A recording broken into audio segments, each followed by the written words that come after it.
Welcome my বেলি blog থেকে আপনাদের ঈদের শুভেচ্ছা, ঈদ মুবারক এবং অভিনন্দন। আমার সমস্ত ভালোবাসা সব আপনাদের প্রতি রইল।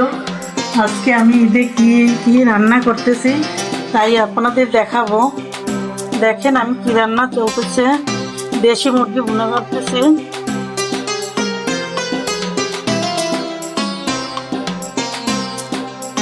প্রতি বছরই সবসময়ের জন্য রোস্ট, কাবাব, রেজালা, তারপর চিকেন ফ্রাই এগুলোই রান্না করি। কিন্তু এখন আবার আমার ছেলে আবদার করে বসেছে।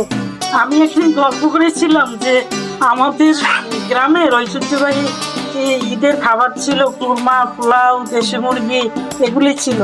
এখন সে আবদার করেছে ওই সেকালের সেই রান্না আমার এই ঈদে আমাকে খাওয়াতেই হবে।